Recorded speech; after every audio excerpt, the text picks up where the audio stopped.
So, hello and welcome along to another edition of Isolation Interviews for Hospital Radio and my YouTube channel. And I'm super excited to be joined by the very talented Simon McCoy. Thank you for joining me. How are you? Thank you. I'm thrilled after that introduction. Yeah, much better. Now, obviously, the last year and a half has been completely bonkers, completely mad. For you, how have you sort of adapted to life, with the virus? How have you been coping with it all? Um, well, when it all started, when the pandemic started, I was working at the BBC, and I was commuting because I'm in the process of moving, and I was living in the Cotswolds and commuting every day. And for the first time, I could get up a bit later because there was no traffic on the road. So there was some positive bits to it. And then walking into an office that was pretty much empty, and I think that'll be my abiding memory of what the last 2 years have done, was that the old days of walking into a packed office and a buzzing place. I mean, I can't remember the last time I walked into a crowded room and got that sense of, oh, it's all going on. So that was particularly weird. And then during the process of the pandemic, I've switched jobs. I've gone to GB News, and that's a separate sort of challenge. But overlying all this, of course, was the pandemic, and now we've got other horrific stories going on. So as a journalist, there's always stuff to be doing. As a human being, it's been a bit grim, frankly, hasn't it? I think everybody feels that. And if you're listening to this in hospital, you've got another reason to be feeling a bit glum. But we've just got to be a bit positive, I think, and be onwards and upwards. And that's despite everything that's going on at the moment. I mean, one of the things that a lot of people have obviously had to get used to is a new way of working. Obviously, for you, you were lucky that you were still able to go into an office, although an empty-ish office. So how did it? I mean, obviously, apart from the fact getting to work was quicker and everything, how did you kind of get used to the sort of empty offices and because obviously I imagine there was a lot of protocol put in place. So how did you find getting used to that new way of doing things? Oh my word, at the BBC, there's protocol, there's process, there's everything. There was no makeup, which was the biggest shock for a lot of us, because God knows we rely on that more than most people do first thing in the morning or whenever it is. Makeup artists around the country have had a hell of a time because they were the first people, obviously because of the close contact, who couldn't come into the office. So we were doing that ourselves. We're going to a pretty empty studio with a floor manager who, with social distancing, you didn't have the contact with. And actually, what people perhaps didn't notice so much, but we certainly did, no studio guests. Very rarely did you see on television people sitting with other people. And whilst we've all got a bit used to Zoom, it is not the same, certainly not in my job. It can never be the same as sitting in the same room as someone and talking to them as you would naturally. Well, I think we have all got very used to talking over a video line, and that's a good thing. It is no substitute for us just sitting and chatting. And that's the other thing with technology, things go wrong, nothing ever runs smoothly. You occasionally you get a bit of luck, but I mean, when you're trying to do... I've been at GB News for 10 weeks. My gosh, the technical issues are, well, you only have to pick up paper to see the problems we were having. I've never known anything like it. We had a lot of technical problems, but it was a new thing. And that's the thing, is that obviously we're kind of getting used to a new way of doing things. I mean, obviously it's frustrating, when you're maybe running to a deadline and you need to get, guests in and out, at right time. So for you, it must add that extra bit of pressure as well. It's another worry. I mean, the technology actually, if you lose that or lose faith in it, more importantly, it actually overshadows everything. And I think you can see it in presenters' eyes.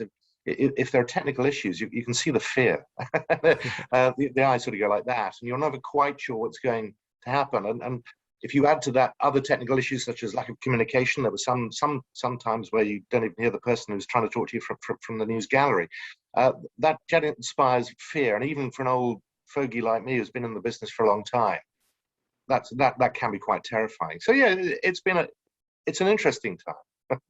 Now, I mean, one of the things that I'm interested to know about is obviously when the coronavirus first became, common in everyone's lives, and obviously as a newsreader, it's your job to tell people about a news story. Now, obviously, you would have come across news stories over the years that don't directly affect you, but obviously, you still, present them the best way you can. But when it's a news story that will directly affect everyone, do you find it difficult to kind of do those stories when you realize, oh, this could affect me and my family as well? Well, no, it's not so much that. You have a huge sense of responsibility because I mean, the viewing figures for news over the pandemic were huge. I mean, partly obviously because most people were at home, they had little choice but to put the telly on, many people, but also they wanted to know what on earth was going on. If there's one moment I remember during the pandemic, I was at the BBC and I was interviewing Fergus Walsh, who was our health correspondent, and everybody was waiting for a vaccine. Everything hinged on the discovery of a vaccine. And I remember we were doing the 1 o'clock news, and he came to the studio and he said, "I've got something." So I didn't know what he had. So we start the news and say, "Well, Fergus is here. Fergus, I think you've got some news." And he said, "We think they've found something." And he described the Moderna, the vaccines that were being worked on. This was obviously before AstraZeneca. And I remember just saying to him, "Fergus, is this it?" And he went, "Do you know, Simon, I think it is." And do you know, it was the first moment after so many months of doom, gloom, pessimism, and this only gets worse. Suddenly there was a light at the end of the tunnel. I'm slightly wary of lights at the end of the tunnel because sometimes that can be the train coming the other way. But in this case, it was exactly what we'd all hoped it would be. And it marked the turning point. And I just remember that's seared on my memory as a hugely momentous moment. Not for me, not for Fergus, not for the BBC, for everybody. I mean, that's the other thing, is that you do really important news stories like that, which obviously people need to know. People want to know what's going to happen. But on the flip side, I imagine there are also sometimes news stories that you sort of wish, you think, why am I talking about this? I know why you're talking about this. And there are a couple of stories that went viral. So surfboarding dogs I'm not good at. That became there was a surfboarding dog contest in California, and I got onto the national American news with the way I covered that, because I have to say I wasn't that thrilled to be doing a story about surfboarding dogs. There are other stories. Well, the one many people may remember, of course, is standing outside the hospital waiting for Prince George to be born, where you for a 24-hour news channel, you're standing there and you have nothing to say, and yet you've got a load of airtime to fill. That's a pretty soul-destroying thing to be doing. It's not a job for grown-ups really, but we're all having to do it. And I went on air and said, "Look, the news here is there's no news." Half my colleagues were thrilled that someone was being honest. The other half were absolutely horrified, and I think that sort of cuts it down. Still, I think people still have mixed views about it, but I spoke as I found. And didn't you get like a royal seal of approval? The royals were actually quite happy with the way you did it. Well, it turns out they were watching, which obviously at the time we didn't know. And I met Prince William a couple of years later at a military tattoo, and he came up to me. You're not supposed to discuss conversation you have with royals, but as it's you, he just came up to me and said, "Really enjoyed the baby stuff." And I said, "Baby stuff? Do you mean the birth of your son, Your Royal Highness?" It was very, very informal. And he said, "Yeah, no, we felt you got the tone just right," which for me was a hell of a seal of approval, and I was very happy. And I was with some joy. I repeated that conversation to BBC bosses who perhaps were less enamoured with my approach than perhaps they could have been. Now, for you, where did the love of broadcast come from? Because I mean, obviously, I imagine from an early age you have to have an interest in current affairs, news. So where did it all start for you? Well, for as long as I can remember, I was at school. I was 15, 16, and I remember walking into the careers room, and there was a leaflet, and I remember the moment. There was a leaflet with a photograph of a young man getting into a Mini, and it had the word "press" on the windscreen, and I thought, God, that's cool. And I opened it up, and it was journalism. And from that moment, it was all I ever wanted to do. I left school. I didn't go to university. I went to a journalism college, and from day one, and ever since, and very few people can say this, I suspect, and I'm thrilled to be able to say, I have loved every day of it. It's one of those jobs which is never the same. So I left school. I was at a posh public school. They weren't keen on people not going to university. They wanted me to go and do law. I'd rather have stuck needles in my eyes. So anyway, journalism never let me down. I loved it. I worked in news agencies initially, and very soon thought, no, television looks fun. Now, at the age of approaching 60, I'm thinking, radio looks fun too. But television at the time was great fun. I mean, I went to local television actually in London, Thames Television, which doesn't exist anymore, shows my age. And from there went to TVAM, breakfast morning station that doesn't exist anymore, so underlining my age. And then from there, from ITV, I made what at the time everybody thought was a ridiculous step of going to a satellite channel nobody had heard of, nobody watched because nobody had a satellite dish. It was called Sky. I don't know what happened to it. But again, a move I don't regret at all. I was there for 15, 16 years. I mean, as well as that, I imagine that, there were a lot of people that you looked up to. I mean, who were your idols, or people that you sort of, followed their career and thought maybe that's where I want to sort of head in that sort of direction? Well, I grew up in a generation of sort of where you're watching news from Vietnam. There were some amazing correspondents like Martin Bell. There was Julian Bell on ITN. There were some people who became part of the family, because in those days there were only 3 channels, so they became your friends. And if there's one newsreader who was an influence on me, it was Reginald Bosanquet, who was not just a newsreader. He was someone who cheered the household up, brought a bit of humanity into it. And if I modeled myself on anybody, it would probably be him. I'm less reliant on the bottle perhaps than he was. But that feeling of a warmth, a trust, if you like, that has to develop between a newsreader and people. Otherwise, what's the point? If they don't trust you, you can tell them whatever you want. It won't matter. Again, it's not an approach everybody necessarily thinks is the most important thing, but I actually do. I think that relationship is massively important. And I mean, do you remember the first time you went live on TV and did your first news broadcast? How was it? What was it like? It was the most terrifying thing I've ever done. I'd gone out to produce a young reporter called Bill Neely, who was one of the first reporters at Sky, actually. It was now, of course, hugely famous. But the swine was late, and we had a 6 o'clock hit to do, and they said, "Well, you do it." And I remember shaking. I remember the sweats. I remember everything about it. I also remember I took complete gibberish. It was nonsense. But it was perhaps better than having had the night before to worry about it as well. But it's not an easy thing. It is quite terrifying. And the interesting thing is, it doesn't actually matter how many people you think are watching.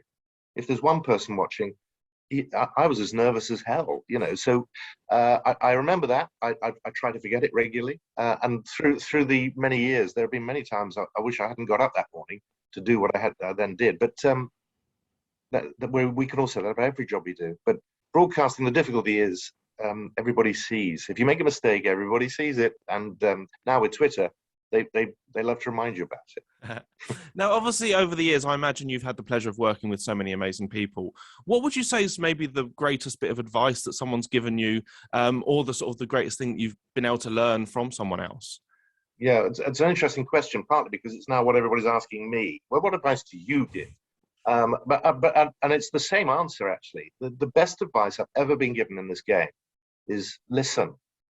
How many times do you watch an interview or listen to an interview and you think, you haven't listened to what they've said. You haven't picked up on that. What does he mean by that? What are they saying? Why is she so upset? Just listen. And also, and the other good lesson that I was taught was value silence. It's a very great technique to just go quiet and let someone feel. Once they feel they need to fill a gap, they say things that perhaps they weren't intending to. And that is when you get the really interesting stuff. I used to do a chat show at Sky, and I miss that. I would love to do a chat show again, because I just think listening to people all of whom have amazing stories, some are easier to get to than others. And I think that's a hell of a skill. Michael Parkinson obviously was the king of it. We don't seem to have anyone doing that. It's all about who the celebrity is doing the interview, Graham Norton or Jonathan Ross, rather than the people they're listening to. I think that's a shame, and I wish someone would bring that back. Is there sort of a list of people you would love to speak to that you haven't had the chance to so far? Yes. There's a list everybody has. And on top of everybody's list, I suspect, is the Queen. So let's get that one out of the way. My word, I'd love to know what she's thinking at the moment, what she's thought about, what she's gone through in the past. There's an amazing lady who sadly, I suspect we will never hear. And what a shame that will be.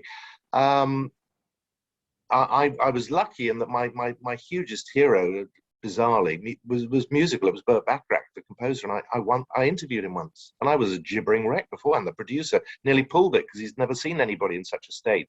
And the wonderful thing about him was he didn't let me down. He was as charming and lovely as I was hoping he would be. So there's always a slight danger of meeting your idols, but he didn't let me down. And over the years, I've interviewed many people. So, some were difficult. But the hardest interview was Rolf Harris. Everybody said Rolf Harris. He was a really difficult man to interview, and maybe now I know why. I don't. And I was going to say, obviously, back in March, you made the decision to leave the BBC. Was that a tough decision to make? Was that something that you felt it was the right time, or how did it come about? No, I felt it was the right time. At the time, I had nowhere to go. I just thought, no, they were looking for people to go. It's a strange place at the moment because every week I'm going to a leaving do at the BBC, and actually that underlines one of the reasons I think I left. It becomes quite mind-numbing to be working at a place where every meeting is about, well, how do we cut this? How can we do more for less? And after a while, that becomes quite soul-destroying. And I'd been there 18 years, and I just thought, as I'm approaching 60. Is this the moment you just chuck up everything in the air and see how it falls? And that's what I did. That was the decision I made. And having resigned, GB News then approached me, and I thought, well, hey, it's a startup. I did one before. It was Sky News back in 1989. I had a lot of fun. This has been similar without the fun. No, there's been a bit of fun, but it's been tough. It has been tough. I mean, when you're starting off a new channel, I mean, completely from scratch. I mean, how much input do you get as one of the sort of the people on the screen? How much input do you get in the show and what happens and how it turns out? Initially, very little, because we were so worried about the technical side of things. You walk into a studio, not sure if the sound was working, if the lighting was working. But bear in mind, when I joined, I remember walking into this building site, and it was a building site in the basement of this building. And there was nothing in there. They were still putting the electrics in, let alone cameras. And they said, well, we've got a start date, and it was about a month and a half away. I mean, how they did that, should they have done it, I don't know, but how they did it is amazing. And now things are calmer, and there's still a lot of criticism about set and things, but it was remarkable to be at somewhere at that stage. I now do the breakfast program with Kirsty Gallagher, and we actually have quite a bit of input. And I hope that'll grow, because one thing the channel hasn't done so far is promoted itself. It's utterly bizarre that a channel that so few people are actually watching has generated so much news footage, newsprint. A lot of it negative, a lot of it written by people who've never seen it, and that's an issue. There were a lot of preconceptions about it, and there's a lot of concern about where it's going from here. Andrew Neil, will he come back? He's chairman of the company, and after 2 weeks suddenly disappeared. And some people, that raised a few eyebrows. They've got Nigel Farage working there. That's raised a few eyebrows. But I think that the channel is about hearing from different voices and allowing people to have their say and not shouting them down. I mean, it's as far from listening to the Today program on Radio 4 as I hope you could be, because I got so frustrated. Constant interruptions, constant, but what about this? Constant aggression. And I know why. Short time, it's important people to interview big issues, but my word, goes back to what I was saying earlier, the importance of listening rather than just giving them an allotted space of time and that's it. And we're not about that. And I think if there's one difference, that's what we're for. And I mean, it must be such fun to work with Kirsty, because it appears that you get on so well on screen. So to kind of work with, I mean, had you worked with her before? Never, well, I've never sat in a studio with her before. We were at Sky in the early years. She went there as a runner initially, and then they said you might be quite good on telly. They weren't wrong. So she was on Sky Sports, and we sat in the same makeup room for a few times. So we knew of each other, and we just were walking past each other a few weeks ago and said, look, given how this is working, wouldn't it be fun to work together? Should we give it a go? And turns out she'd always wanted to work with me. I've always wanted to work with her. We went to the boss and said, look, this could actually work rather well. And I'm hoping it will. Any new relationship, any new presenting relationship takes time. I mean, I've worked with many. Kay Burley. Actually, I've met Kirsty for the first time at Kay Burley's 40th birthday. So what would that have been? 1960? No, anyway. But that's when I met. That's when I met. So we've known each other a long time, and it works. When a presented partnership works, it can be magical, and I'm hoping that's what will develop. Now, I mean, going forward, is there a dream for you? Is there something that you haven't had the chance to do that you would love to do? I mean, I know you said about, maybe a talk show one day. What would you love to have in the future? I've never done radio. I did a few news reading stints at Radio 2 a couple of years ago, and actually I loved it. It was with Zoe Ball, and that was fun. But I think it's probably fair to say I don't particularly fit the module of the BBC's future. How you want to look at that. But radio would certainly appeal. I still think there are a few years left in me. And I'm actually enjoying what I do. I enjoy working with guests. You do not get up at 3 o'clock in the morning if you don't enjoy what you do. Very quickly that becomes an impossibility. So there's still lots to do there. And we'll see. I'm with someone who's going to be working in LA a lot next year. So maybe go out there for a while. I honestly don't know. It's an exciting time. Just the time most people are thinking of what size slippers and pipe to order. I'm thinking, well, hey, it's never been better. So it's great. And I imagine for you as well that, you're never happier when you're busy, because I mean, having sort of commitments and things to keep you going, there's nothing better than just, knowing that you're achieving something and that you're making better of the world. Well, I don't know. I wouldn't overstate it. There are plenty of people who don't think I'm making the world a better place. But I'm hoping not to be doing any harm. I remember Paul Eddington was asked just before he died. Actually, he was in Yes Minister, and they said, "What would you want your epitaph to be?" And he thought about it. And he said that he did no harm. And I thought that's nice. I'm in a job where it matters. I'm in a job where some people it matters because it's me doing it, because they like the way I do it. For some people, I'm a turn off. I know I am because I read Twitter. So it's a very subjective thing, and nobody is loved by everybody. I'm lucky to have worked with some amazing women through my career. I worked with Natasha Kaplinsky, I worked with Julie Etchinger, Kate Silverton, many people, all of whom it's been great fun. So onwards and upwards, I think. And I mean, talking briefly about obviously social media, it is, we say it can be very divisive. Do you enjoy getting that feedback, whether it's positive or negative, from the fans and from people watching? Positive always. So the GB News experience has been interesting because that's been negative for political reasons, and people who initially will have been quite positive about me, with that decision they weren't, and I thought that was very odd and a bit unfair, and I regret that. I hope people will change their mind. I've got a feeling that they won't.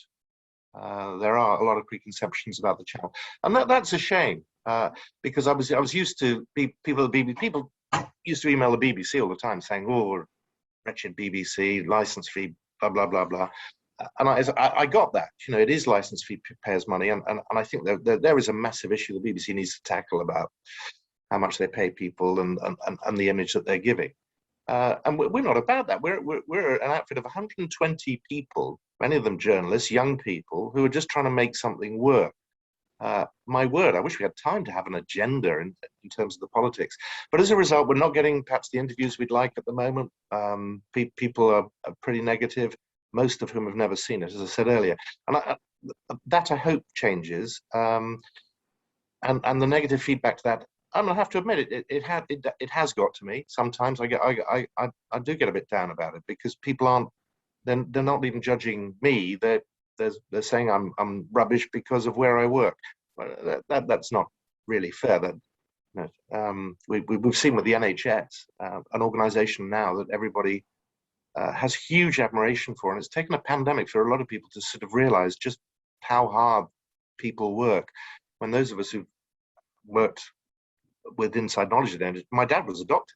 no, has known for years that they've had a struggle to do what they do, and now we need to do something about it. And if there's one issue, I think after the pandemic we really need to address is we've got to pay people properly for the work they've done, and that's from porters downwards. Now, I just want to say it's been an absolute pleasure talking. But before we go, is there anything you'd like to say to any of the people listening who are currently in hospital, or to the amazing NHS staff? You know, the amazing people behind the NHS. Anything you'd like to say? I think I'd like to say we're all in this. We're all hugely supportive of what's going on. If you're listening to this in a hospital ward now, I mean, just look around, and people are busy. People are caring. You know, I think we'd lost sight a bit about what caring meant, and we're now seeing it. We're seeing that what an asset that is, and I think the issue in the past always was that, well, the NHS medicine, it's a vocation. They do it because they love it. They, of course they do, and they have to. But my word, they should be paid properly for it. And I think politicians have lost sight of that. And if journalists have a role, it's to just put the spotlight on that. And I think we have. And I thought a few months ago the message was getting through. I'm now not so sure. And the thing about politicians is you can vote them out if they're making bad calls. If there's also a message is, don't watch the news all the time. My word, presenting it can be pretty down. Watching it all the time must be awful. Give yourselves breaks, because there's just not much good going on at the moment. We all need it to be good. I introduced a good news slot on an afternoon slot on GB News, and the positive feedback to that was massive. And I think there's a role actually on television for a good news program. Russell Howard does something. But there's a lot of good stuff going on, actually, in this country, particularly. Not just the NHS, yes, we've highlighted that for the last year. There's a lot of other good stuff going on. And rather than everybody being doom and gloom about, oh, Brexit's ruined everything, it hasn't. You know, we've survived it. We need to move on. There are opportunities. There are going to be problems, obviously. But I think listen to as much as you can. Don't concentrate on one particular output, because I think it could very quickly make you very miserable. So, you know, let's all try and recover. And if you're in a hospital, my God, if you're going to recover, you need to be cheerful. So I think if I have a message, it's try and cheer yourself up, whether it's with a good book or a good comedy program. Know what's going on. Have a look at the papers, but don't at the moment be obsessed with it, because as journalists, our role is to work out what's important, what isn't. And at the moment, it's all grim, and that's a shame. And I'm hoping that will change at some point soon. I just want to say, Simon, it's been an absolute pleasure. Thank you so much for giving up your time. Of course, keep safe, and hopefully we'll speak again one day. It's been my pleasure. Really good to talk to you.